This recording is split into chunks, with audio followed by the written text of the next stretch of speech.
Czy jestem, czy też nie? Witam. To początek właściwie już od bardzo dawna, ale zawsze do przodu. I w tej chwili jestem jeszcze na wakacjach. Właściwie prawdopodobnie ruszę, ale nie zupełnie z pełną parą, od wtorku, bo we wtorek będzie zakładany internet już w pracowni. To jest dla mnie bardzo ważna sprawa, ale zobaczymy, a ponieważ jest możliwość na tej kamerce pracowania, więc bardzo się cieszę, że w ogóle można na tej kamerze pracować i że to się wszystko tutaj jakby tworzy. Teraz tutaj napiszę sobie.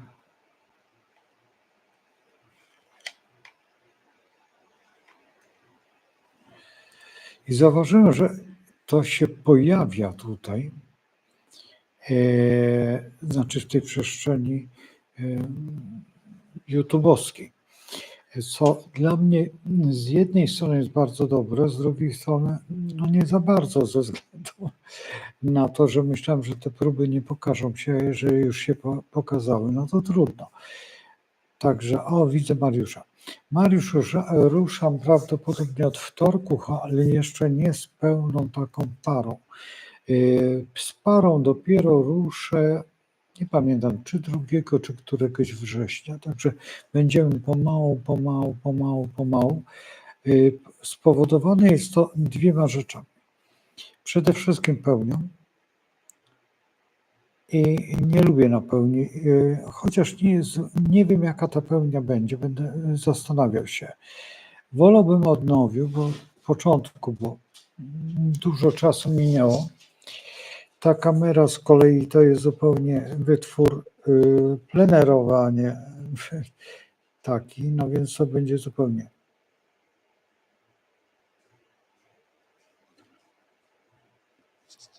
Trzeszczy głos. Poczekaj, ja zaraz sprawdzę. Albo może go nie ma. Nie, jest. A teraz jest lepiej? Odpisz mi, czy teraz jest lepiej. Czy słychać troszeczkę lepiej?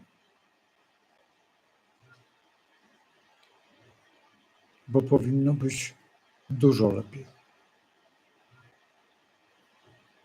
No to może nie trzeszczy, tylko pies tutaj łazi.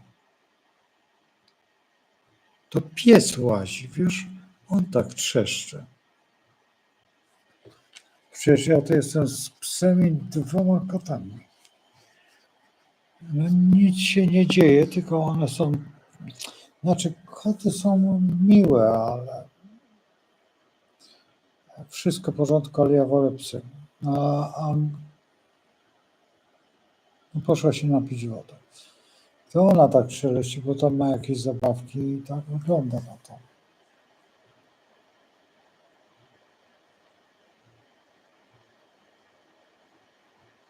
Ale w tej chwili też trzeszczy?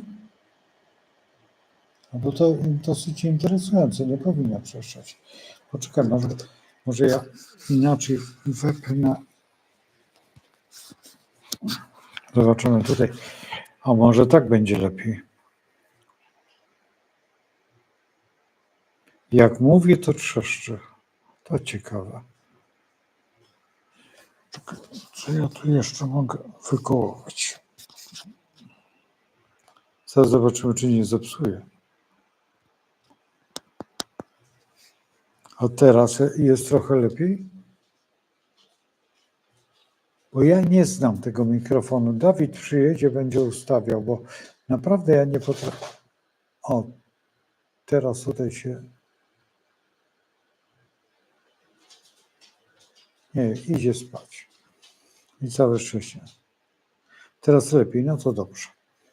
Jestem ciekaw, jak to będzie, wiesz, bo też jeszcze bym chciał przenieść się, żeby było na Facebooku, ale ja nie wiem, jak to zrobić, ale jakoś dojdziemy do tego, żeby było na 2 albo na 3 platformach. Na razie tutaj Nie mam żadnych urządzeń takich, powiedzmy, że profesjonalnych. To nie jest prawda, że one są profesjonalne. One są takie, no jak to powiedzieć, internetowe. Co prawda fachowcy korzystają z tego, bo ATEM jest faktycznie, ale to nie, no jest takie dziwne troszeczkę urządzenie. Widzę, że tu nas podgląda chyba 5 osób, ale nikt się nie ujawnia. Wstydzą się. No dobrze, trudno, niech się wstydzą. Co będziemy? No będziemy na pewno, jeszcze te programy będą pomału budowane. Dlaczego? Dlatego, że tak, większość moich znajomych jest na jakichś dziwnych urlopach. Jestem bardzo zdziwiony. Nigdy nie byli na urlopie, a nagle wyjechali. I to tak, taka osoba najbardziej niepotrzebna wyjechała do Grecji. I właśnie, znaczy jutro wyjeżdża i wróci drugiego. No więc dobrze, pogodziłem się z tym. Potem następnie kolega, który współpracuje ze mną, wyjechał w Bieszczady. Chyba od 10 lat nigdzie nie był i nagle Bieszczady. No dobrze, dlaczego nie? Ja też nagle dostałem misję tutaj pilnowania zwierząt, bo przecież no trudno, ktoś się tym zająć musi. No i wyjechałem na tą wiochę. No tak to trzeba nazwać. Wolałbym tam być u ciebie gdzieś na tych Kaszubach, ale jakoś tak. Nie wiem, może miałem być w Gdańsku. Miałem być w Gdyni. Planuję wyjazd teraz do Krakowa, ale zobaczymy kiedy. Dlatego, że w Krakowie będę starał się po prostu w setkę jakby filiować, bo Warszawa jest filiowana. Ale Kraków mnie bardzo intryguje ze względu na to, że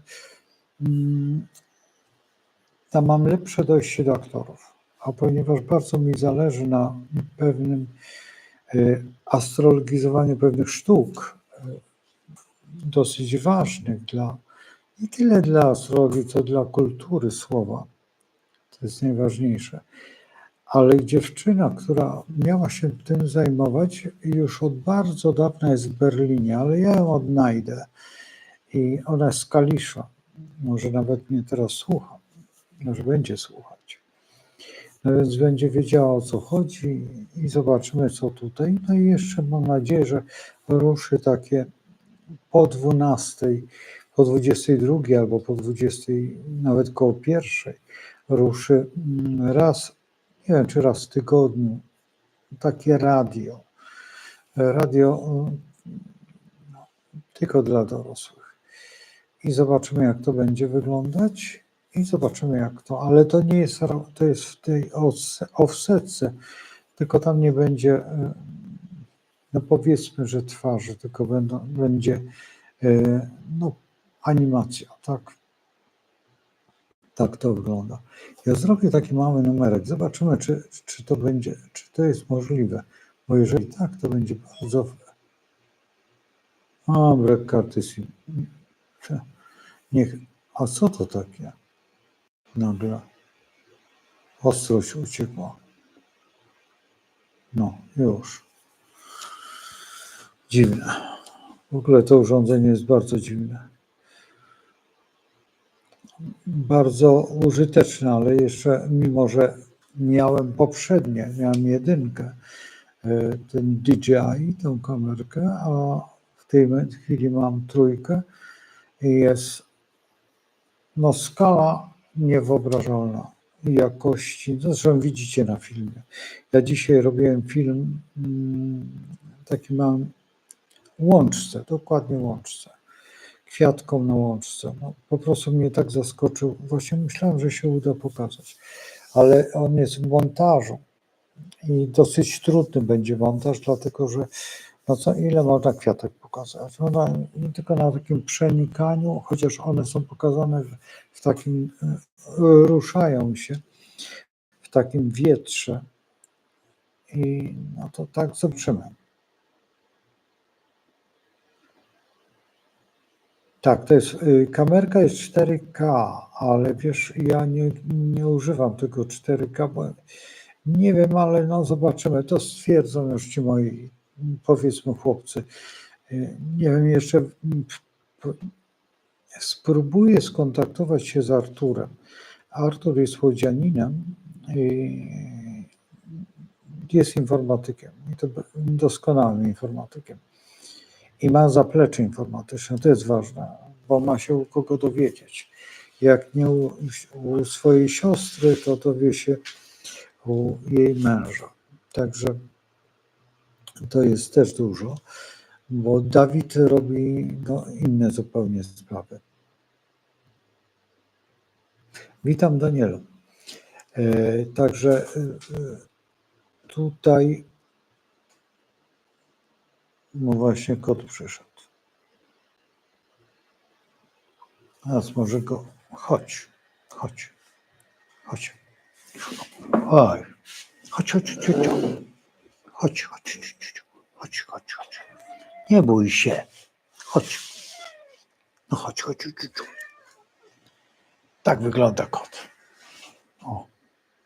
To pokaż tę mordkę. Ogromny jest. O, właśnie to jest kot. To jest ten starszy. Tamten. Jego jest gorzej. O, właśnie. On, nie to, że nie lubi. On lubi wygodę. Nie dlatego, że jest starszy, tylko dlatego, że jest taki. Jest kawał cwaniaka. Chociaż tamten jest dziwny kot. Ten jest cwaniak po prostu. Witam Klarę. Witam. Ja mogę nie zauważyć, bo no tutaj akurat jest, chociaż mam nadzieję, że zobaczymy, jak to będzie z kosmogramami, bo z tymi kosmogramami będę potrzebował kogoś do pomocy, jakiegoś asystenta tutaj, żeby mi pomagał to wpisywać, żeby było łatwiej, dlatego że troszeczkę nie chciałbym tych danych ujawniać. To znaczy, jak ktoś mówi te dane, to chciałbym, żeby ten asystent był na słuchawkach i sobie, bo mnie nie interesuje tego kosmogramu, ja z kosmogramu odczytuję, tylko chcę wiedzieć, ale będę widział tam, czy to jest kobieta, czy mężczyzna, bo troszeczkę jest różnicy, no właśnie tak w tej chwili na olimpiadzie, tak. To jest paranoja, po prostu, słuchajcie, to jest taki wstyd, takiej degrengolady, takiego niezrozumienia tematu. To jest po prostu żenada straszna.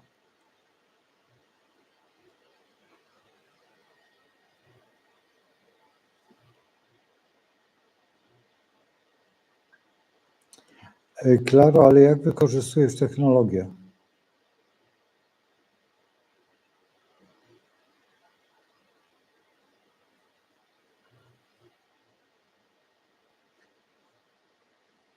No to dobrze, jak będziesz miał 40.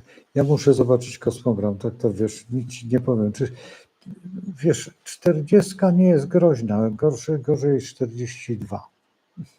Dlaczego? Dlatego, że no muszę to zobaczyć, chociaż teraz tak, mniej więcej właściwie od 38 roku życia u niektórych. W niektórych to nie jest tak, że to jest rocznikowo. Chodzi o co? Jest kryzys wieku tak zwanego średniego. To jest bardzo dobry moment w gruncie rzeczy, dlatego że wtedy można się przede wszystkim zastanowić się, co się dzieje, a dwa, co jest najważniejszą rzeczą, można zrehabilitować swoje życie. A jeżeli rehabilitujesz swoje życie, zmieniasz się całkowicie. Co jest warte? Warte jest zastanowienie się nad sobą, co chcę robić dalej. I najważniejszą rzeczą jest to, żeby, jeżeli ma się hobby, zająć się tym hobby, czyli wprowadzić siebie jakby w hobby. Wiesz, bo no o sobie powiem, jak było. Jak przyjechałem akurat w tym okresie tak zwanego kryzysu, wyjechałem, wróciłem właściwie z Austrii i wtedy no już tam nie było pracy, już, znaczy praca by była, no to nie jest problem, to nie chodzi o to, tylko po prostu nie chciałem obciążać rodziny w ten sposób. A ponieważ wiedziałem, że szykuje się ten front wschodni, no więc przygotowywałem się do tego frontu wschodniego, pojechałem, za chwilę przeczytam, i pojechałem no dokładnie do Rosji, do oblasti kaliningradzkiej na Litwę. Bo tam jeszcze tam zresztą pomagałem przyjacielowi, tam prowadziliśmy sanatoria, wiele rzeczy żeśmy tam robili. I kiedy wróciłem stamtąd, no tak, już to odszedłem od wychowawstwa, odszedłem od sztuki już zupełnie. Nie chciałem już mieć, znaczy chciałem szwalnię mieć, ale na innych zasadach.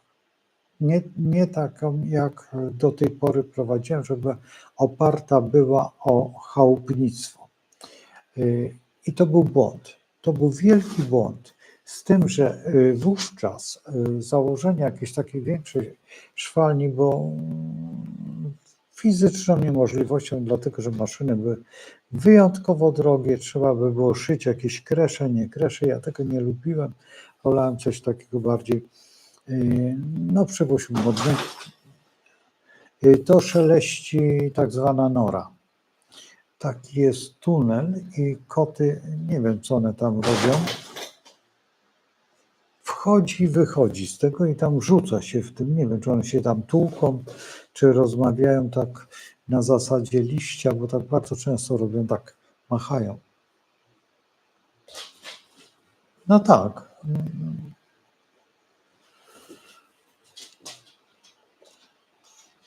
No jeszcze się suczka wkręci w tą zabawę i będzie normalnie, będzie cyrk. I wtedy właśnie, jak wróciłem już z tej Rosji, co no po prostu tam już Litwa się jakby skończyła, bo Litwini zwariowali na punkcie lita, my to nazywaliśmy tak nieładnie. Dokładnie to był pierdolit, a konkretnie to pierwszy litewski dolar, dlatego pierdolit. No i ten lit doszedł do jakichś emanacyjnych sum, w ogóle nie opłacało się, sanatoria skończyły się. No i wróciliśmy tutaj.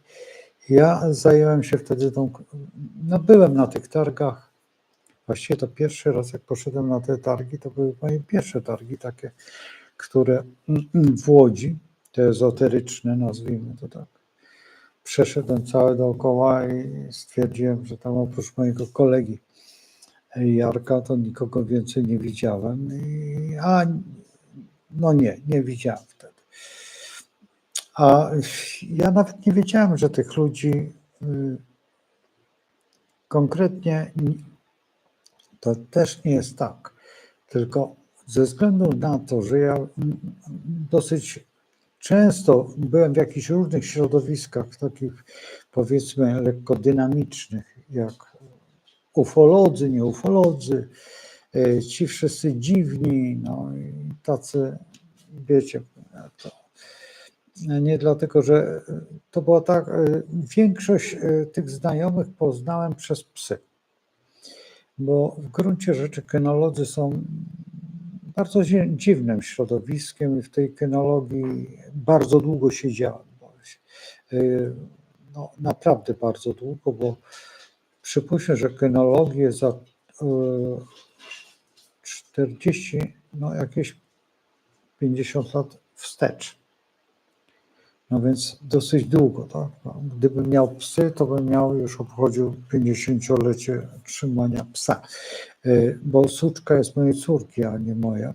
Znaczy, trudno powiedzieć, czy moja, czy nie moja. No, jeżeli mamy harty, hodowla jest moja, bo ja jestem właścicielem hodowli, a ona jest współwłaścicielem hodowli. Także tutaj jest, jeżeli patrzymy kynologicznie, no to ponieważ ja trzymałem tą hodowlę i ona po prostu jakby przejęła, jeszcze nie przejęła, tylko jakby w związku jesteśmy we dwójkę zapisani po prostu i no jest tak lepiej.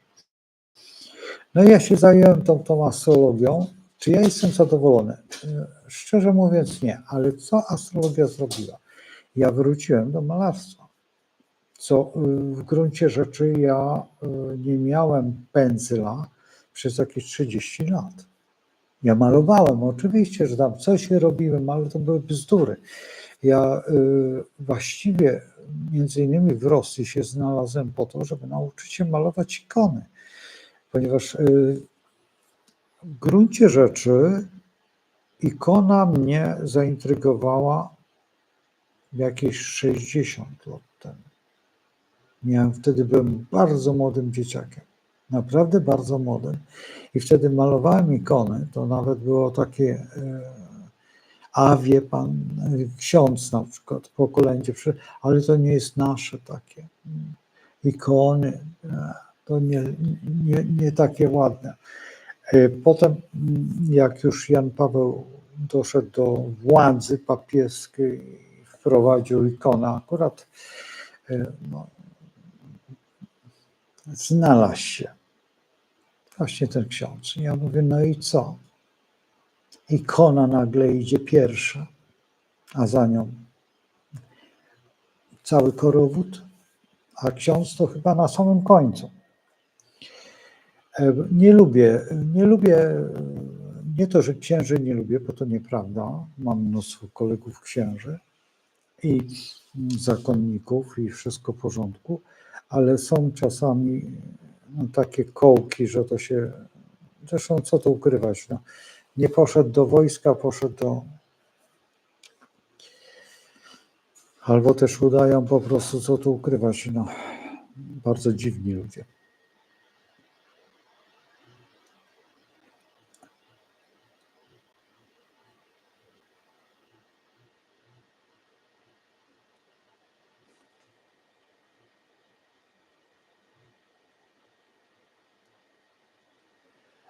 Klaro, ja nie wiem, czy koty są mądre. Wiesz, nie umiem odpowiedzieć. Mój kolega jest specjalistą od tego, Piotr. I ja bym chciał, żeby się Piotr wypowiadał w serce na temat kotów, ponieważ on stwierdza, i chyba to jest prawda, że koty nie są z tego świata.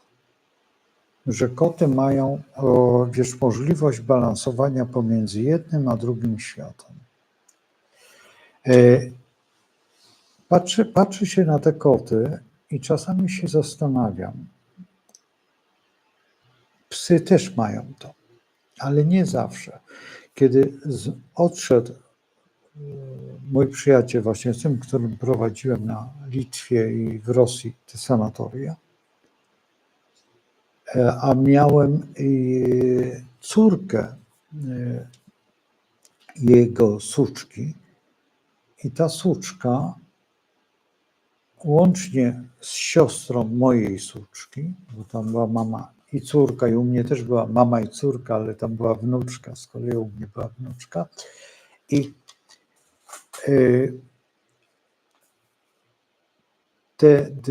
znaczy ta starsza, ta mama, American Stafford Terrier,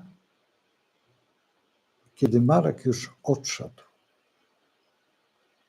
w pewnym momencie podeszła do drzwi i tak jakby kogoś prowadziła. To było niesamowite, ponieważ byłem wtedy. I poszła do Legwana. Marek hodował Legwana, przywiózł go, jeżeli się dobrze orientuję, chyba z RPA. On był już bardzo duży, suczka się go bardzo bała, bo dostała od niego raz ogonem, a Legwan bije tym ogonem, to jest, Marek też dostał kiedyś, no pokazywał mi to, policja tak nie bije, słabo bije. Legwan bije strasznie ogonem i uważamy, że ona widziała wtedy. Autentycznie Marka widziała. Oprócz tego, nie wiem, czy zauważyliście ci, którzy śledzą moja Aszę, znaczy ta suczka moja, Staffordka, i jak została uśpiona. Słuchajcie, ja słyszałem kroki. Mało tego, te kroki są nagrane na którymś z filmów. Słychać, jak pies idzie. Wtedy nie było psa, Mumina nie była u mnie w domu, tylko była u mojej córki. Muminka była córką Aszy, a wnuczką Zuli, tej Marka, suki. Także tutaj, a kiedy już Mumina odeszła, trzeszczenie podłogi, bo to Stafford, wiecie, kawał baby. Ona była taka niby drobna, a ciężka, zbita taka. Jak uderzyła na przykład Rottweilera, to się wywraca ona. Po prostu ona tylko tak z miłości, delikatności kobiecej. Ona była piekielnie silna, jeżeli chodzi o takie uderzenia, jakieś zachowania. I ona potrafiła naprawdę wiele zrobić i tutaj to trzeszczenie i to chodzenie, mało tego, autentycznie na kołdrze były jakby pies spał tam, wiecie o co chodzi, bo Mumina zawsze spała w nogach, Asza spała z nami na poduszce, Asza spała jak małe dziecko, łapy do góry i tak, a Mumina spała w nogach i do końca swojego życia zawsze spała w nogach. To było bardzo charakterystyczne. I jeszcze jedna rzecz. To już ciocia, która zostawiła mojej córce mieszkanie, ona się przeprowadziła z jakiegoś tam miejsca z całym inwentarzem. I zawsze Rezeda, taki piesek, polski owczarek nizinny, ale on nie był rasowy, ale tak ten typ psa. I przyszedł kolega mojej córki i głaskał psa. Właśnie głaskał Rezedę. Rezeda nie żyje, ona zmarła gdzieś w latach 60. Ona jest tylko na zdjęciu. I on ją określił normalnie, widział i głaskał ją. Mało tego, ta Rezeda jest do tej pory, bo niektórzy widzą Rezedę w tamtym mieszkaniu. To nie jest to mieszkanie, gdzie ona była. Ona nigdy nie była w tym mieszkaniu. Ona została jakby przeniesiona z meblami, ze wszystkim. To są takie moje doświadczenia a propos zwierząt, które są ludzie, którzy mogą potwierdzić, że głaskali tego psa. No więc to są, widocznie jest ten świat jakiś taki inny, a kolega stwierdza, że po prostu te koty przechodzą z jednego do drugiego terenu, jakby tego przejścia. I to jest bardzo możliwe. Ja całkowicie w to wierzę, dlatego że z tymi przejściami, nie to, że ja miałem, ale mam znajomego, który potrafi. No teraz niedawno odszedł Dariusza, brat, który miał tą zdolność wychodzenia z ciała. Ale są niektóre osoby, I to ja nie znam tej osoby, ale wiem z opowiadań, że spotkał się z astronomem, bardzo poważnym astronomem. I on mówi, że był na jakiejś tam planecie, a ten astronom mówi, że to żart. A ponieważ wiedział ten chłopak, że astronom zaczyna się, że astronom zajmuje się tą planetą i wszystko wie o tej planecie, tam powiedzmy. No i zaczął ten astronom tam mówi, a jak to tam wygląda? A mówi, no przecież pan wie, jak wygląda, przecież pan tam też przebywa, chodzi, tylko pan siedzi tutaj, a ja tam byłem osobiście. I zaczyna opowiadać o jego pracy i ponieważ nie wiem jak to jest, ale oni badają jakoś ten grunt tam na tej planecie. Ja mówię, ten grunt, to co pan sprawdza, to tym pierwszym razem był prawidłowy, a tym drugim razem to był pan nieprawidłowy. Pan mi wyciągnął spod stopy głębiej i mówi 20 centymetrów głębiej, ale to był meteoryt, który mnie interesował, bo on był z jakiejś planety jakiejś. I faktycznie w badaniach on się nie przyznał do tego chłopaka, tylko przyznał się do drugiego faceta, że mówi, ten facet wyjaśnił mu ten chłopak, dlaczego mu te badania nie poszły tak prawidłowo. No więc niezły numer. No. I są ci, którzy ale to kiedy indziej opowiem. Nie wiem, czy nie uda mnie się tego kolegi ściągnąć, bo on mieszka w Stanach Zjednoczonych i szczerze mówiąc, nawet nie wiem jak się nazywa ze względu na to, że zmienił nazwisko na... To jest bardzo dziwny człowiek. Pochodzi z Polski. Dokładnie z miasta Łodzi. Mamę jego świetnie znałem, już odeszła niedawno. I miał ojca. Ojciec, to co się orientuje, albo był Czechem, albo był gdzieś tam z tych Moraw. Mógł być też Austriakiem, ale nie Niemcem. I ojciec miał brata. Ten brat właśnie wyjechał do Stanów Zjednoczonych i zmienił chyba nazwisko i on chyba poszedł za tym nazwiskiem, tak jak Warhol, tak? Przecież Warhol się nie nazywał Warhol, tylko Warhol. I my mówimy Warhol, a w rzeczywistości to jest Warhol. Zresztą to też jest bardzo dziwna postać, bo to jest właściwie jedyny artysta plastyk, który jest udowodniony, znaczy nie udowodniony, tylko jest książka napisana przez jego przyjaciółkę, która jest astrologiem, i to wybitnym astrologiem. I ona zrobiła z niego, znaczy inaczej, ona stworzyła Warhola. Dokładnie. Ona była zawsze przy nim, przecież on był dziwny, on nie miał tam żadnych kontaktów z nią, bo on raczej, no to był, nie wiem, seks, telefon to on stworzył.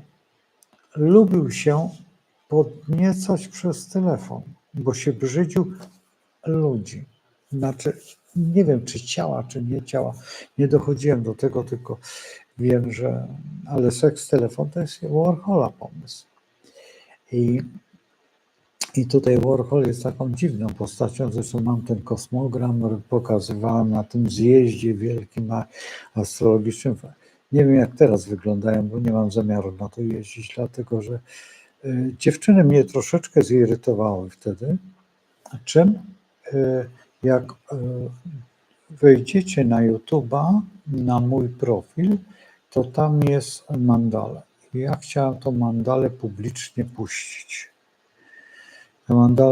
Tą mandalę, no co tu ukrywać, przyjąłem po pani profesor Knap.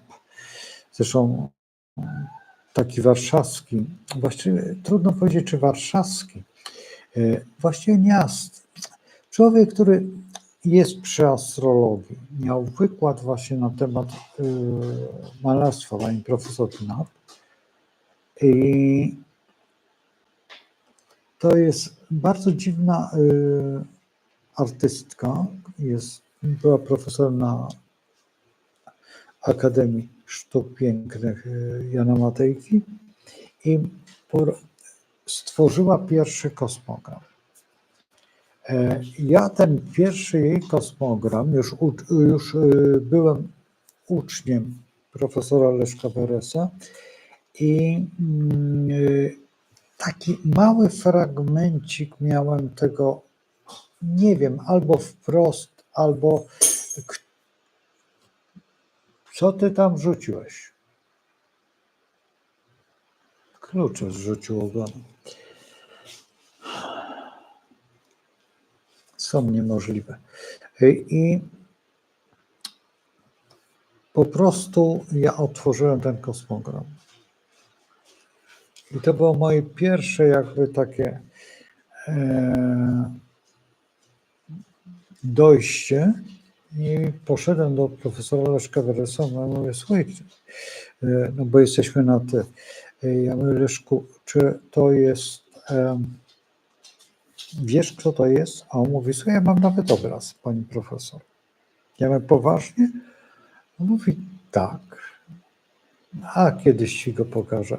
Nie widziałem. Niedługo się wybieramy z Tadeuszem do profesora. Mieliśmy być teraz, ale Dzitka przyjechała. Dzitka jest najważniejsza. No nie ma jak powiedzieć, zadzwonić do Dzitki, powiedzieć, Dzitka, dzisiaj nie przyjeżdżasz do profesora, bo ja przyjeżdżam. Nie. Dzitka ma pierwszeństwo. Dzitka to jest historia astrologii, bardzo dziwnej astrologii. Dzitka jest astrologiem, która zajmuje się chyba wszystkim po kolei. Wahadełkiem, nie wahadełkiem. One się tłuką, autentycznie. Chodź tutaj, gdzie jesteś? No tak, a tutaj, tutaj jest Motka. Chodź. Gdzie ty tam jesteś? Chodź. Daj go, przyprowadź go. Chodź tu. Przyprowadź go.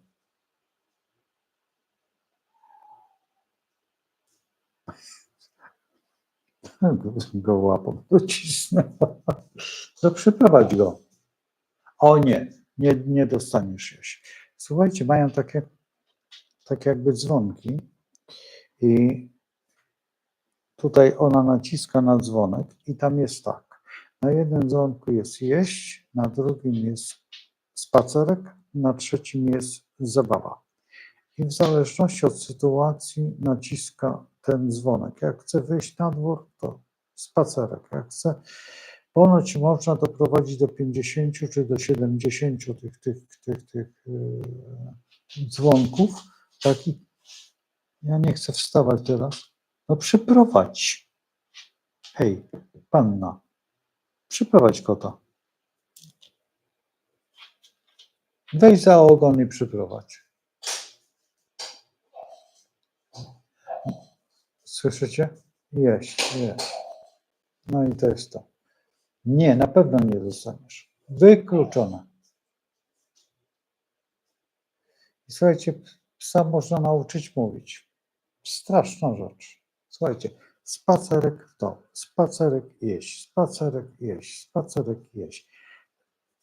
Jeden dzień poświęciłem, przepraszam, ona dostaje 2 razy dziennie porcję taką, że nie jeden z was by chciał tak dobrze jeść, jak ona je. Bo dostaje kurczaka, dostaje wołowinę, dostaje indyka, dostaje kawałek wieprzowiny, dostaje batata i dostaje marchewkę. Dzisiaj dostała takiego dużego batata, tego ziemniaka. I ziemniaki też dostaje. Zupełnie inna dieta, jak ja prowadziłem psy. Zupełnie inna. I to jest ustawiona dieta przez harciarzy po prostu.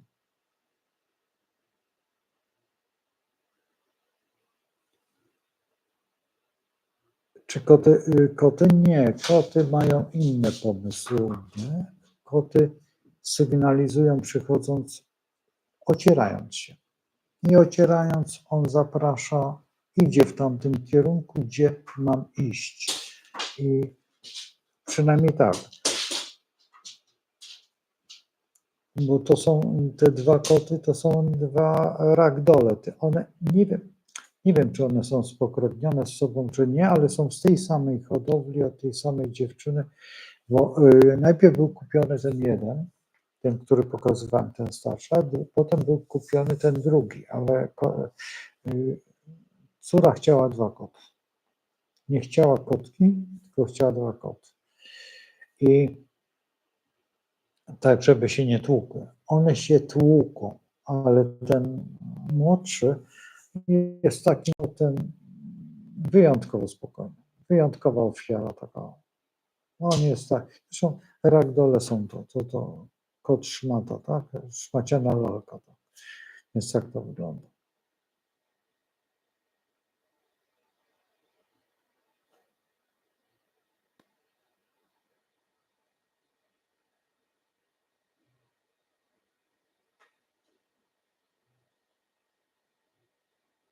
Wiesz co, nie. Zorza polarna jest często widywana w Polsce. Faktycznie wczoraj czy przedwczoraj była widziana, ale to, wiesz, ja o tym, wiesz co mnie bardziej intryguje? Czerwony księżyc. Ja się tego autentycznie boję, tego czerwonego księżyca. Bo ten czerwony księżyc to jest śmieszne, ale tak, to jest wyjście z Egiptu, między innymi wypędzenie z Hiszpanii Żydów, to jest jeszcze tam coś, ale jest i powstanie warszawskie. I teraz ten Majdan, który był tam na Ukrainie, to też jest. I on tak ostatnio był bardzo często, zresztą o tym jest film. Ja zrobiłem ten film, znajdź tam Czerwony Księżyc, tylko on jest jakimś innym tytułem. Ja nie wiem. To jest moja wada, że ja nie robię podtytułami, takimi tytułami, a potem zapominam, jak to się nazywa. I potem odszukanie to jest to kłopot. Nie wiem, tam po gaduszkach czy w czymś powinno być, ale to jest mniej więcej w tych datach. Ale jak wpiszesz w Google Czerwony Księżyc i zobaczysz, jak to wygląda, to jest interesujące. Bo ja rozumiem, że te zorze to zgadza się, ale na szczęście Tadeusz dał mi taką całą listę przepowiedni, ponieważ mnie bardzo intryguje Casey, bo do Casey'ego można dojść, tylko że no mam nadzieję, właśnie to jest ta dziewczyna, która jest Amerykanką, a jest Polką.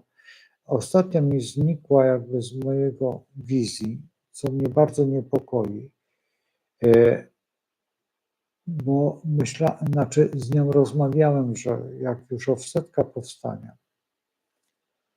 to no jeszcze nie wiem, jak będzie finansowo, tak? Ale bo o co chodzi? To chyba kosztuje $54, tylko nie wiem, czy na rok, czy na miesiąc.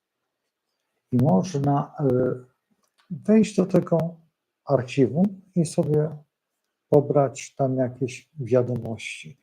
A na temat Polski, słuchajcie, jest naprawdę sporo. Naprawdę sporo.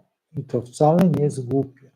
I Casey uważa, że to jest jedyny kraj, że się nic nie stanie w Polsce, że te wszystkie inne kraje. I teraz przyglądając się tak, w gruncie rzeczy, to co nam się dzieje? Nic. Mamy jakieś tam dziwne, oczywiście, że my narzekamy, ale teraz zobaczcie, co się dzieje w Hiszpanii. W Hiszpanii mieszkania doszły do tej ceny, co są w Polsce, czyli 19 000 za metr. Tam są strajki, zaczynają być, bo tam deweloperzy zaczęli myśleć, ja podejrzewam, że to Polacy są, wykupili mieszkania, wykupują i robią tak zwane, wiecie, jednodniowe, czyli dla turystów, tak? Te chwilówki tak zwane. Ponieważ ludzie uwielbiają się poruszać ostatnio, co jest dziwne, nigdy się nie poruszali, ale nagle się poruszają. No więc do tego Madrytu, tam na te mistrzostwa czy na coś, zawsze jest. Tak jak w Krakowie. W Kraków też jest, żadne miasto nie ma takiego ruchu turystycznego, jaki ma Kraków. To jest, ja rozumiem, jest Wawel, jest Czakram i jest tam jeszcze cokolwiek. Kopiec Kościuszki, nie wiem, czy no tam jeszcze jakiś kopiec jest. Nie byłem tam. Czakram, w ogóle jestem zdziwiony, że władze krakowskiego, tego całego tutaj i w ogóle władze nie dopuszczają do tego. Oczywiście, że dopuszczają, bo wiem, że wchodzi się tylnymi drzwiami tam do tego Czakramu. Ale słuchajcie, żeby tam noc była 200 zł nawet. To jest dużo w założeniu. Ale 200 zł taka noc, posiedzieć tam przez całą noc i ile tam wejdzie osób? 40, 50, jakie to są pieniądze? Czyli abonament by można było. Słuchajcie, do opery wiedeńskiej, żeby się dostać, to nie wiem ile w tej chwili, ale za moich czasów to był rok czekania na bilet. Ja miałem bilety. Dlaczego? Dlatego, że tam moja koleżanka była skrzypaczką. To wujek mało, że nie oszalał ze szczęścia. Bo ja przyniosłem 4 bilety i mówię, wujku, proszę. A wujek mówi, skąd ty masz te bilety? Przecież to fałszowane czy jak? I mówi, to niemożliwe, żebyś ty tak wszedł, a ja po prostu, no co będę opowiadał, że mam tą koleżankę skrzypaczkę. I ona była nie tam byle jaką skrzypaczką, tylko to co wiem, to ona była chyba trzecia. To jest bardzo ważne stanowisko, to jest pierwszy skrzypek, drugi, tam coś. Oni są jakoś tak poustawiani. Dziwnie, no zresztą. I miałem jeszcze tam trębacza, tylko ten trębacz akurat jak ja przyjechałem, to on wyjechał.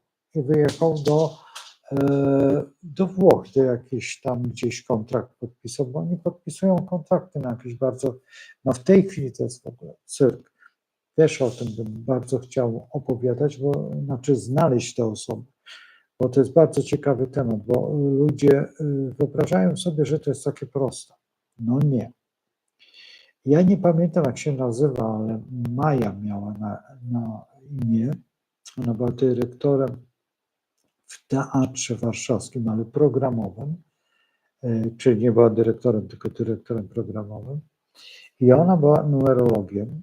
Ona przyjeżdżała na zajęcia od czasu do czasu profesora Leszka Weresa, ale przede wszystkim Gladys Lobos przyjeżdżała. Ale ona też po Gladys Lobos. I ona ustawiła właściwie większość aktorów tych polskich, tych najważniejszych, numerologicznie robiąc program.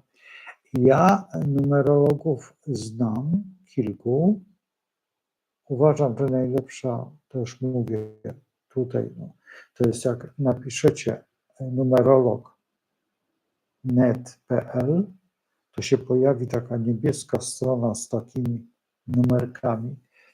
Uważam tą dziewczynę za najlepszą. Ona kończyła kurs i uczyła się u Gladys Lobos. I ona właśnie na tych zdjęciach jest tą Mają. Z tą kobietą, która już nie żyje. Zresztą mówiono, że ona też zna astrologię. Nieprawda, nie znała astrologii, znała numerologię, ale świetnie to robiła. Szczerze mówiąc, numerologia, tak się wydaje, że jest bardzo prosta, jest bardzo trudna. I co tu ukrywać, ostatnio miałem z taką numerolog spotkania. Ci, którzy śledzą, to tam zauważyli, ale nie zrobiła tego, co ja bym chciał. Ponieważ my wymyśliliśmy razem z Beatką, Beatka jutro przyjedzie, astrologię ziół. I doprowadziliśmy to już do jakiegoś takiego efektu, ale chodziło nam jeszcze jedna rzecz. Czy jeżeli jest ta nazwa numerologiczna tej rośliny, czy ją można też wprzęc w ten nasz system? Tak jak mamy kosmogram i w tym kosmogramie mamy dekanaty.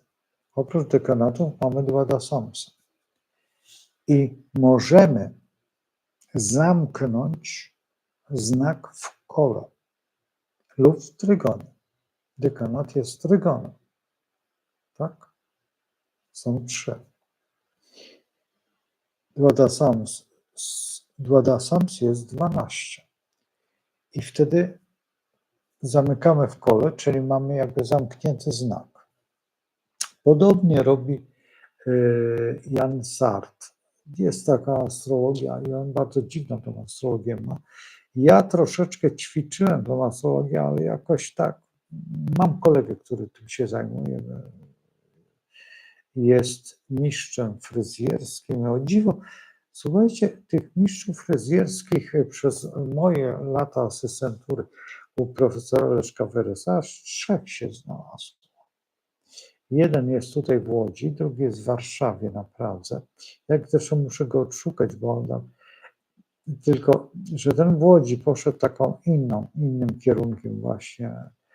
Bardzo analityczny facet i dla mnie zbyt szczegółowy i teraz wszedł tą hinduską astrologię, której szczerze mówiąc nie to, że nie znoszę, tylko po prostu coś mnie tutaj, nie wiem, czy uczulenie, czy coś.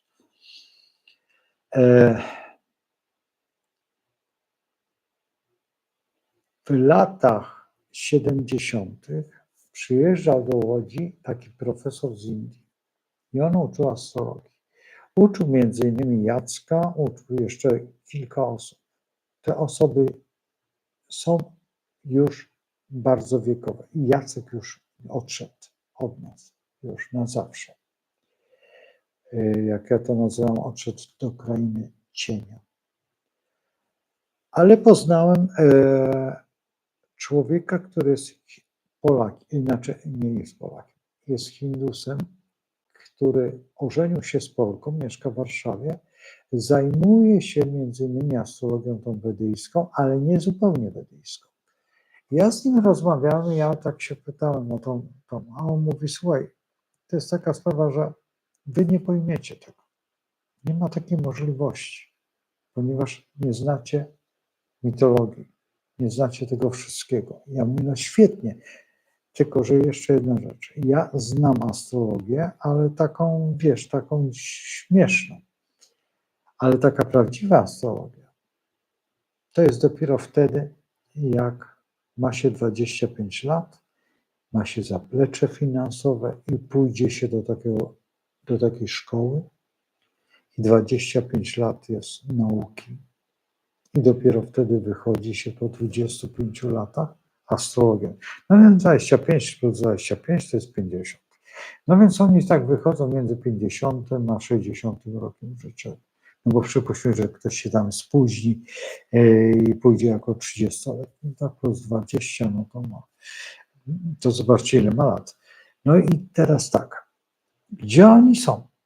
No bo w gruncie rzeczy, jeżeli oni wypuszczają takie ilości, a to chyba duże ilości wypuszczają, no, bo ile Chińczyków przegonili i chyba już Chińczycy nigdy nie dogonią. Chyba, że wszystkie Rosjanki przyjadą do Chin i zaczną mieszkać w Chinach, co raczej nie jest możliwe, bo Rosjanki wolą tajgę. Jeśli mają Chińczyków, nawet sobie nie wyobrażacie, jak za Uralem, to kobiety są Rosjankami, a mężczyźni są Chińczykami. I są przepiękne dzieci i wyjątkowo zdolne. I te dzieci są naprawdę, ja miałem z taką Chinką do czynienia, tylko ona była Polką, znaczy Polką. Ojciec był Polakiem. To kiedy indziej opowiem, zresztą czasami opowiadam o tą historię. Także tak to wygląda. Także tutaj trzeba brać pod uwagę, że ta wedyjska no nie jest taka, jak ktoś tam napisał, chwali się, że on zna wedyjską, jakieś 2 książki powstały w tym Bielsku Podlaskim, tak, czy tam gdzieś tam Ktoś napisał te 2 książki bardzo dawno, one są, ale to jest wszystko, to nie jest tak. Trzeba znać naprawdę bardzo dobrze, zresztą co tu ukrywać, nawet nasza astrologia nie jest trudna. Nasza astrologia jest prostą astrologią, tylko interpretacja jest trudna. Interpretacja jest autentycznie bardzo trudna. I interpretacji, jeżeli w ogóle powstaje, na przykład ten mój blog powstał po to, żeby nauczyć interpretować. I to, co ja dzisiaj robię, to, co robiłem wczoraj, to, co robiłem dzisiaj, ten film, który jutro powstaje, o psie, bo ktoś mnie zaczepił tam, powiem coś tam, że owczarek jest, że lwy lubią owczarki. No nie jest tak. No przykro mi, ale nie. Dlatego, że lwy lubią właśnie harty. Właśnie król lubi zwierzęta, znaczy hart jest jedynym czy to jest pies, czy to jest hart. Tu trzeba się by mocno było zastanowić. Tak jak dalmatyńczyk, czy jest psem, czy nie jest psem. Dalmatyńczyk jest jedyny zrobionym psem i te cętki, które ma, nie występują w ogóle w przyrodzie. Nie ma takiego czegoś. To jest tylko dalmatyńczyk. I on jest zrobionym psem. To nie jest pies. I on, jak będziecie kryć dalmatyńczyka, to on te cętki zostawi, ale po pewnym czasie te cętki znikają. I nie wychodzą już na zewnątrz. Czyli ten pies ma pewne cechy, które prawdopodobnie Egipcjanie przeprowadzali jakieś próby, mieszanki. Możliwe, że tam coś wprowadzili, że co tu ukrywać na Sodoma i Gomora. Oni mieli takie doświadczenia, zresztą medycynę, którą my teraz robimy, transplantację zębów, czy na przykład leczenie, czy wchodzenie do usuwania guzów w mózgu. Oni robili to. I to robili z ogromnym doświadczeniem. Są na to dowody. Na przykład leczyli, brali z kości uda fragmenty, uzupełniali zęby. Robili, co dzisiaj się nazywa to tkanką kostną. Technologia, jaka była w Egipcie, to zapomnijmy o tym, że my jesteśmy. Zresztą, słuchajcie, ci, którzy byli, widzieli, a ci, którzy analizowali, że tam nie ma dymu, nie ma świeczki, a jest kolor, jak? W tunelu, który ma przypuśćmy 200 metrów, czy tam ileś, co lustrami, tak? Lustra. Już uwierzę, że ten malarz siedział tam albo po ciemku, tak? Leciał z farbą żółta i ganiał tam te 200 metrów i mu ta farba z tego pędzla nie spadła. Albo tam rył po ciemku i tak. Ja rozumiem, że jest pamięć. Człowiek naprawdę może dużo można. Jak jest, umie malować, tam dzisiaj też pokazuje, że tam do góry nogami chłopca namalował. On to wyrobił sobie w automacie i tego chłopca postawił. Jestem ciekaw, czy jakby ja stanął, czy by mnie też po dotyku namalował. Widziałem talenty. Oczywiście w Sopocie też był taki facet, siedział z nożyczkami i wycinał kontur twarzy, czy na przykład cechy różne. Też był taki, który rysował tam jakieś takie karykatury ludzi, przede wszystkim aktorów wisiały tam, kogo tam nie było. I są talenty. No dobrze, no ale ten Egipt to jest cały taki talent? Ten jeden człowiek to zrobił, czy tam to nie jest takie proste tam? Te malowidła, no dobrze, jak to jeden człowiek robił przez 40 lat. Oni są przyzwyczajeni do 40 lat. Albo przeszli ci jedni, co uciekli 40 lat ganiali, albo tam ktoś 40 lat kół, a na Faraonie, jak pamiętacie, to ile on tam ten rów kopał, co mu zasypano, też 40 lat, tak? A więc trzeszczy krzesło, nie mikrofon. Także przepraszam. Więc to jest tak, w tej astrologii jest tak troszeczkę dziwnie. Jeżeli patrzymy na te, ja Zresztą nie lubię jednej rzeczy, kiedy powstaje jakaś nowa astrologia. Najbardziej mi podoba się jakaś sekundowa, jakaś minutowa, jakaś tam jeszcze. To wszystko jest jedna astrologia. I jeżeli patrzymy na tą, nawet na tą wedyjską astrologię, ponieważ ja miałem z Mongołami, dokładnie, oni nie znają astrologii, to nie jest ta astrologia. Miałem z jednym Mongołem, żeśmy się bardzo zaprzyjaźnili. I on postarał się mnie załatwić taką astrologię, znaczy tą taką typu. Okazało się, że to jest ta sama, którą my mamy. To jest ta sama astrologia, jest 12 znaków, tylko rydwan jest tam gdzieś, jakieś te inne. Nie jest skorpion, tylko jest rak, tam idzie. Nie, jeszcze coś było takiego dziwnego. Baran nie jest baranem, tylko taką sarenką jakąś dziwną. Byk to był byk. Bliźnięta były też bardzo dziwne. Czego tam wyjesz? Chodzi i krzyczy. Jakby go brzuch bolał, ale przecież na pewno. Słyszycie? Jak to nawołuje się? I tutaj w tej astrologii, no nie wiem, no ja przynajmniej miałem z nimi do czynienia, to ta chińska astrologia taka już prawidłowa. Zresztą zawsze zadajcie pytanie, ile jest komnat u cesarza Chin sypialni? Ile jest sypialni? Ile? Tyle, ile dni.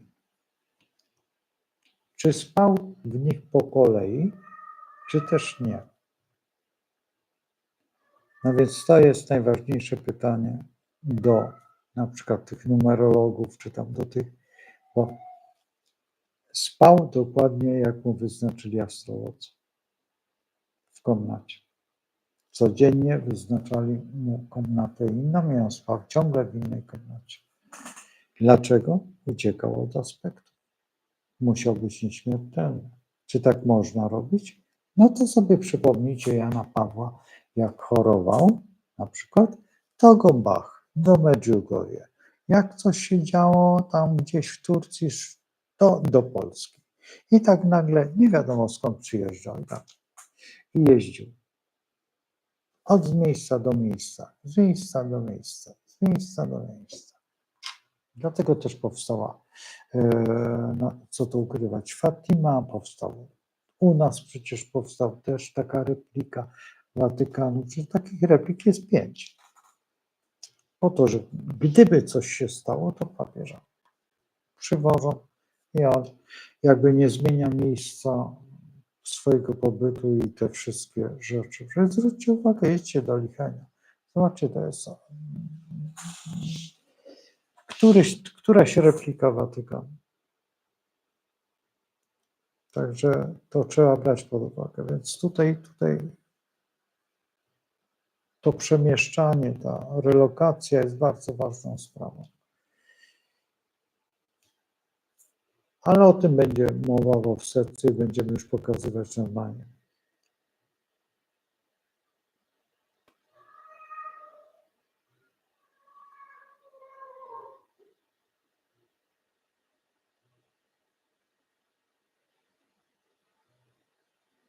Wiesz co, na temat ptaków to ja nic nie wiem. Wiesz, wiem o tym, że one się kierują, ale czym one się kierują, wiesz? Czy to jest magnetyzm Ziemi, czy one mają jeszcze jakieś urządzenie tam w swoim umyśle, wiesz? Słuchajcie, przecież my zatraciliśmy. Czy normalnie można mówić tym trzecim okiem? Można to wyćwiczyć. Autentycznie widziałem obrazy malowane przez dzieci niewidome. I one były przepiękne. Rozmawiałem z człowiekiem, który był pacjentem mojej mamy. To ja miałem wtedy chyba z 15 lat. I on mając 28 czy 9 lat, operacja była na jego oczach i zaczął widzieć. I moja mama tak do niego, nie pamiętam jak ma na imię, ale niech będzie, żeby to Andrzej. Panie Andrzeju, jak pan już uzyskał wzrok, jak panu się świat wydał? A on mówi, bardzo brzydki. Myślałem, że kolory są ładniejsze. Widziałem inaczej kolory. Mój świat, tego człowieka niewidomego, ma więcej barw, więcej kolorystyki niż ten, jak ja już otworzyłem. O. I moja mama specjalnie, a jaki mam kolor? Bo mama miała wtedy właśnie ten kolor czerwony. Czerwony, nie pamiętam, czy to była bluzka, czy sukienka. Potem jeszcze pokazała, mówi, ja odróżniam. Mówi, pani doktor, to jest czarny, to jest niebieski, to jest czerwony, ale mówię dokładnie. I czy tak jest? Więc wiecie, nasza percepcja jest taka troszeczkę jak kłoni. Ograniczona i to bardzo ograniczona. Smutna, ale taka jest jednak.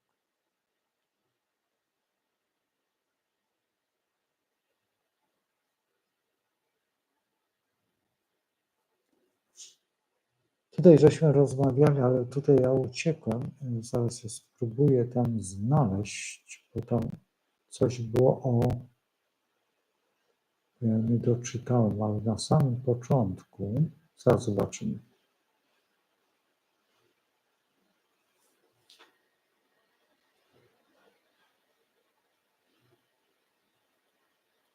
A Mariusz się pytał, czy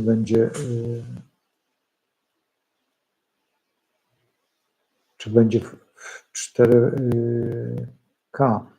Tak, kamerka jest, ale ja nie będę nadawał 4K, będziemy nadawać, jest możliwość taka, ale YouTube nie wiem, zobaczymy, to od Dawida zależy, jak on zdecyduje.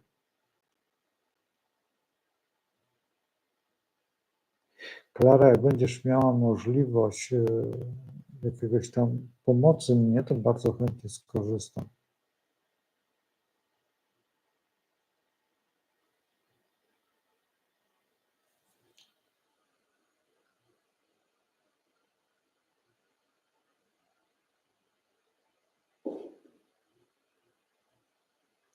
Wiesz co, nie lubię,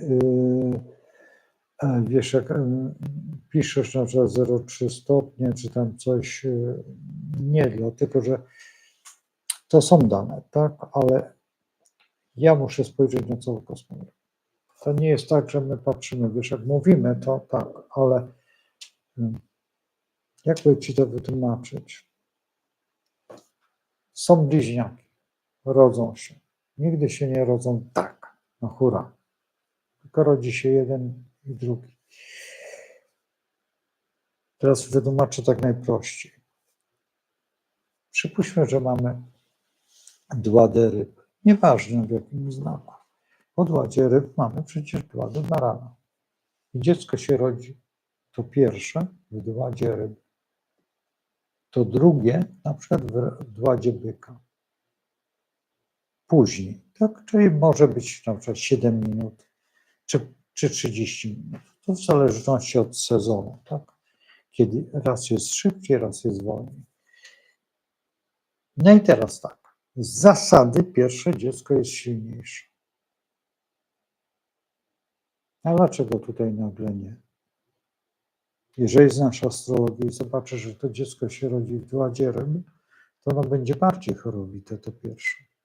To drugie, które się urodziło w dładzie byka, będzie kawał i 2 razy większe. Silniejsze, będzie lepiej jadło. To pierwsze będzie miało krzywe nogi, trzeba będzie pilnować platfusa. Skąd wiem?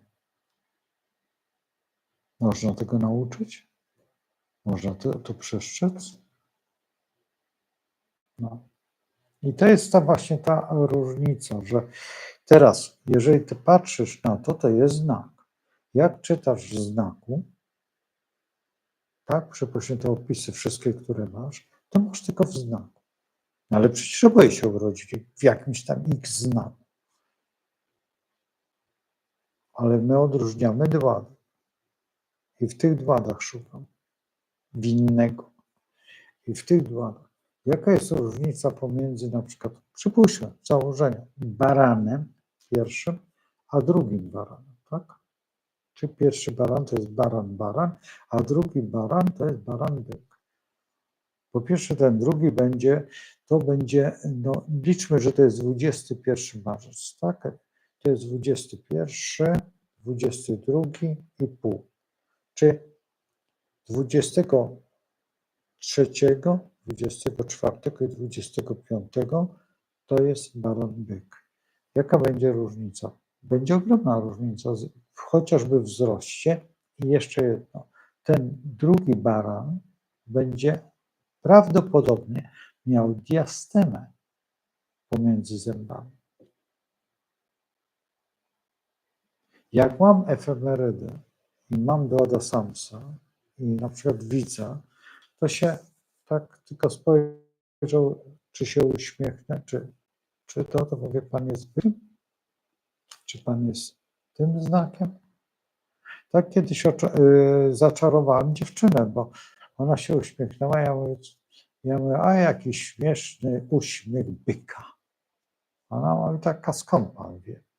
A ja mówię, no bo pani ma diastemę. Ona mówi, niemożliwe, żeby diastema robiła, przecież tyle mam koleżanek. Ja mówię, no koleżanki może pani mieć, ale diastemę mają zawsze byki.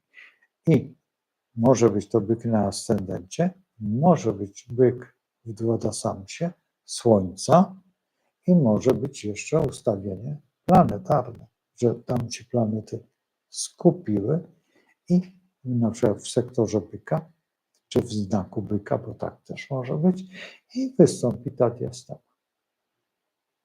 Może być. I na przykład któregoś dnia rozmawiam z taką dziewczyną, tak się patrzę, mówię, ale pani powinna mieć diastemę. To dziwne, że wie pan, chodziłam w tym drutach. No i po co? I tak jej na starość się rozejdą. I mówię, wie pani, że pani wróci do tej diastemy. Ona wiem, bo lekarka mi to powiedziała. I pan też, a pan co, zajmuje się tym? Nie zajmuję się, tylko znam się na astrologii po prostu. I to tak jest. Słuchajcie, kończymy zabawę, bo was tutaj przyciągnę do rana, a potrafię to zrobić, a jutro jest jakieś święto, nie wiem co za święto. Jutro rano o 9 wychodzi ten film, który dzisiaj, ale już dzisiaj 3 zrobiłem, także ten o pieskach, ale później też chyba zrobię jeszcze film, nie wiem jak będzie, bo to jest już ten Merkury wkroczył, właśnie w tej chwili chyba wkroczył, nie, chyba za godzinę dopiero. Pierwsza chyba 50 wchodzi ten Merkury do Lwa. Zmienia nam się życiorys. I zobaczymy jak. Ja się bardzo boję, krótko mówiąc, o te wybory w Stanach Zjednoczonych. Naprawdę, słuchajcie, się boję, że nie wygra ten facet, który powinien wygrać, który dla mnie jest cały czas prezydentem, bo ktokolwiek wejdzie tam, właśnie to mnie troszeczkę dziwi Musk. Dlatego, że no zobaczymy co.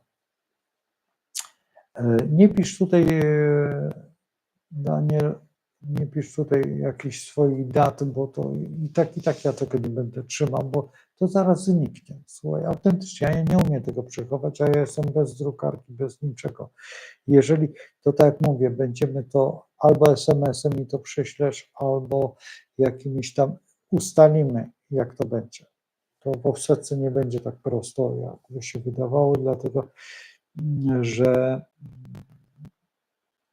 ja dostałem taką niezłą szkołę jeszcze przed powstaniem tego RODO od takiej Czeszki. Ona na blogu, którego ten blog jest, ale ja go nie uaktywniam, nie chcę, bo po pierwsze, jest to na YouTubie. To jest powtórzenie YouTube'a. I był atak hakerski na ten blog i po prostu no, udało się uratować, ale ja nie mam czasu, bo to jest więcej babrania się jak czegokolwiek. Ja ten film teraz, który to muszę go wprowadzić do tego bloga, teraz na tym blogu napisać tam i muszę taką etykietę, że jeżeli piszesz tutaj za twoją zgodą czy za czymś i za każdym razem muszę to zrobić, to wpisanie. I to mnie doprowadza do szału, że ja muszę wpisać, że jeżeli chcesz tam zrobić jakiś wpis, tak wy to robicie na YouTubie, tego nie ma. Ale tutaj jak masz własny blog i mogą cię pociągnąć do jakiejś odpowiedzialności prawnej, bo komuś się coś odwiedzi, komuś coś tam, wiecie o co chodzi. Dobrze, to jest chore. Ja nie pamiętam jak się Urząd Cyfryzacji, tak? To u nas jest chory, naprawdę jest chory. Mimo to, że mamy najlepszą cyfryzację, bo ani w Anglii, ani we Francji. W Anglii jest przerażająco z internetem. Dlatego się nie wyprowadziłem do Anglii, bo przecież w Anglii, dokładnie w Szkocji, mogę pojechać jutro i mieć kompletnie wszystko. Kompletnie. I tak samo do Anglii mogę pojechać. Tak? Mogłem pojechać do Hiszpanii, przecież w Hiszpanii cały dom czeka na mnie. I co z tego? Po co ja tam pojadę, jak tam nie ma internetu, a założenie internetu to jest tak jak średniowieczny internet. Tutaj to szybciej bym się na tamach jakimś dogadał niż na przykład internetem. No przecież to jest paranoja. W Niemczech to też jest cyrk. Jeszcze jakby się zamieszkało, no nie wiem, no chyba linie telefoniczne są lepiej rozwinięte jak internet w Niemczech. Też nie wiem jak jest w Niemczech, bo każdy land ma inaczej, ale tam gdzie ja bym mieszkał, czyli w Köln albo gdzieś tam, czy Salzburgu, no to tam nie jest tak prosto. A słuchajcie, no, bez internetu ja nie potrafię funkcjonować. No, tak? I jeszcze dodatkowo wiecie, no, co z tego, że funkcjonuje, jak też nie funkcjonuje, ale codziennie publikuję przez ten YouTube. Przecież ja 4 lata temu, czy 5 lat temu pojechaliśmy na wakacje gdzieś koła, tam na te jeziora. No przecież ja miałem 5 kilometrów do internetu, bo internet nie działa. Jak z kolei mieszkałem w Jantarze, w Jantarze prawdopodobnie będziemy robić też szkoły też. Takie, nie szkoły, tylko zjazdy. Zjazdy będziemy robić takie, nie wiem czy tygodniowe, czy no na pewno nie dłużej. I to zawsze będą tak pod koniec września. W tym roku na pewno nie. Ale możliwe, że będą w Jantarze, będą. Dlaczego? Dlatego, że bardzo lubię właściciela i właścicielkę. W dodatku jest świetny ośrodek, ma bardzo dużą salę. Na tej sali jemy, na tej sali robimy wszystko i nie ma żadnego przymusu. I przyjeżdżamy tam, nie wiem, zobaczymy jeszcze jak. Będą te szkoły i tam nie będzie szkoły. Tam będą wyłącznie uczniowie, wszyscy, którzy są moimi uczniami. I mogą przyjechać na 3 dni, mogą przyjechać na 2 dni, mogą przyjechać na te 10. Nie wiem, czy 10 dni tam wytrzymamy. Zobaczymy, bo tam będą tylko wykłady, wyłącznie wykłady i możliwe, że nawet ci moi asystenci poprowadzą wykłady. Znaczy, jeżeli ktoś z Was dojdzie do tego stopnia asystenckiego, to na pewno. Może będą także ci goście, którzy będą w offsetce. Zobaczymy, jak to się rozwinie. I planuję jeszcze takie miejsce, no zobaczymy jeszcze gdzie. Może gdzieś koło Krakowa. Zobaczymy, albo może w Krakowie samym też będzie takie spotkania. Czy w Łodzi będą? Zobaczymy. W Łodzi jest co inne planowane,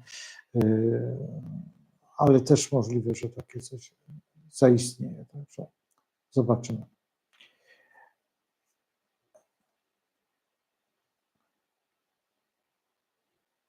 Ja nie mam w oczach, Danielu, ja nie mam w oczach kosmogramu, tak żeby wiesz, że ty podasz godzinę i to wszystko. Nie, ja muszę wpisać wiesz, w komputer i dopiero wtedy.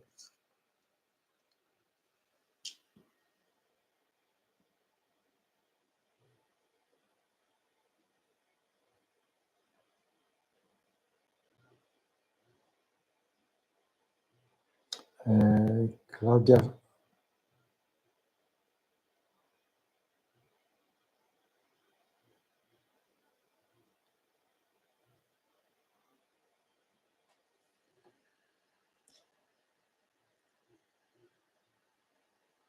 Zobaczymy, co tam jeszcze.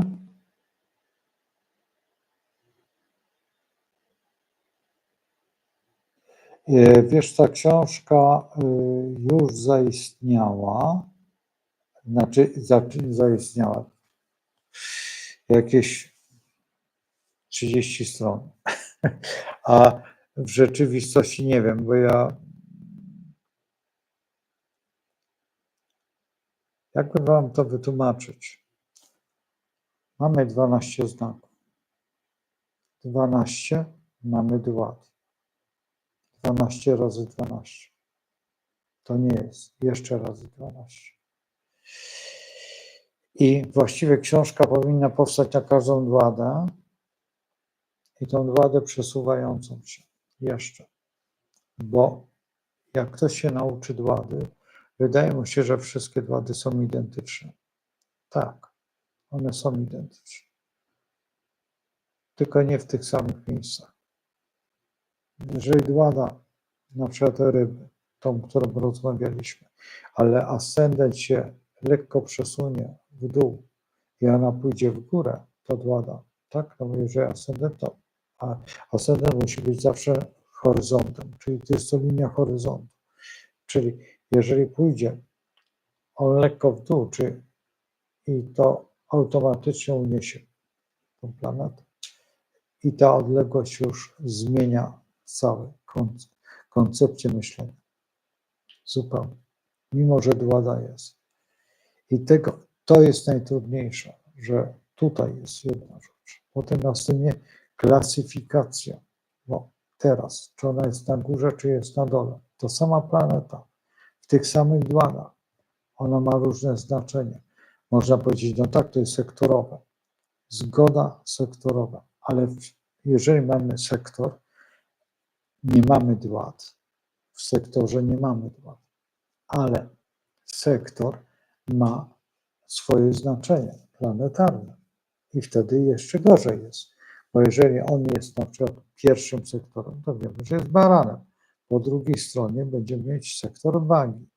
I teraz tylko, że sektor wagi występuje nad descendentem i już ma zupełnie inny charakter. I przypuśćmy, że tam się znajdzie baran i znajdzie się w władzie barana, no to wiemy, że ta osoba nie za bardzo będzie chciała mieć partnera. Będzie sobie sama sobie. No i co? Dlaczego tak jest? Są osoby, które dążą do związku, a są osoby, które uciekają od związku, zupełnie normalne. Sam. O, jest kot. Zaraz go wezmę. Chodź, chodź, chodź, chodź, chodź, chodź. Widzicie? Patrzcie, tak się wzięło i on jest taki, jak szmata. I on tak wygląda. To jest ten bardziej, no on jest taki bardziej komunikatywny, on bardziej jest takim kotem, nie tak jak tamten ten jest młodszy. I on jest taki bardziej taki, zupełnie inną szatą. Tamten miał ten pyszczek taki bardziej kolorowy, a ten ma cały bielutki. O, oba są ragdolle. O, te łapki. O, też kombinuję. Tylko on czasami przychodzi do mnie i się przytula.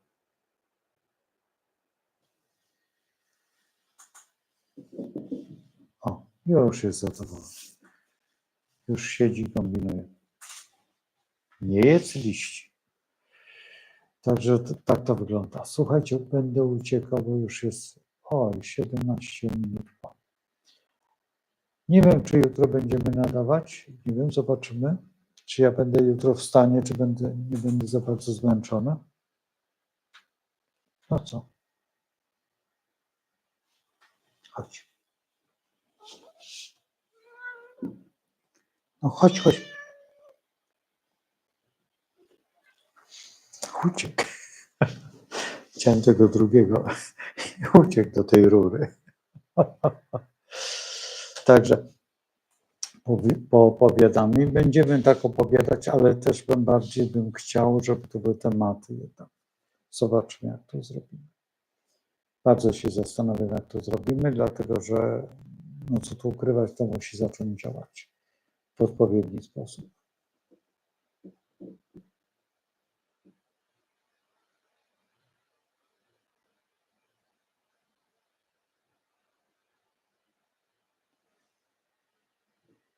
O, już idą bić.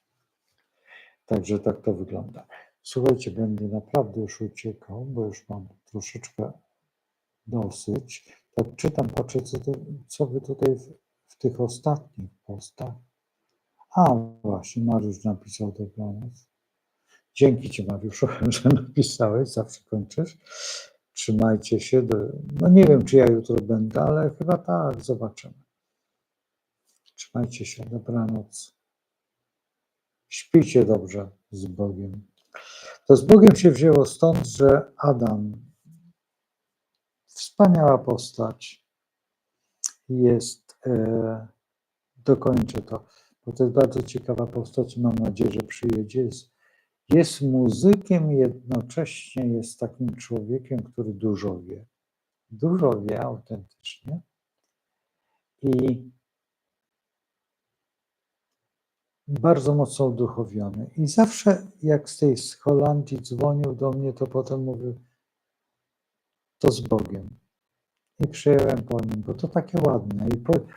To i nie było moje, to było tak, ale potem pojechałem na taką wieś, właściwie koło Spały. I jak jechaliśmy wtedy, tak się zatrzymało, to ci wszystkim niech będzie pochwalony, albo z Bogiem. I jak mieszkałem w Austrii, to z kolei tam dzieci przechodzące Grüß Gott, das Gut, i jak biegły, to tak dotykały ręki, klepały i trzeba było wystawić rączkę, jak one biegły do szkoły. Ja z początku nie mogłem zrozumieć, o co chodzi. Dopiero do wujka mówię, o co chodzi? A on mówi, wystaw zawsze dłoń i niech ci klepią, bo to jest, no szczęść Boże, albo Bóg zapłać, czy tam jeszcze, to w zależności od regionu, bo oni tam różnie mówią, ale zawsze było to z Bogiem. No i też od tego momentu, jak on tak zawsze mi powiedział z Bogiem, a rozmawialiśmy o bardzo różnych sprawach, dalekich, przypuśćmy, od boskich, a jednak boskich, bo jeżeli patrzymy na astrologię, astrologia jest wyjątkowo związana z religią i to bardzo mocno, o czym księża na wysokim poziomie doskonale wiedzą, ale na tym niskim poziomie uważają, że to jest, i są nawet książeczki, nawet kilka książeczek mam takich, że jeżdżą po tej astrologii jak po byle czym, a to zrobiono tylko po to, żebyśmy przestali myśleć. I to jest problem, bo jeżeli, no a w tej chwili to już typowo, nie będziesz nic miał, będziesz szczęśliwy. Trzymajcie się, dobranoc. Pa, pa. Co to?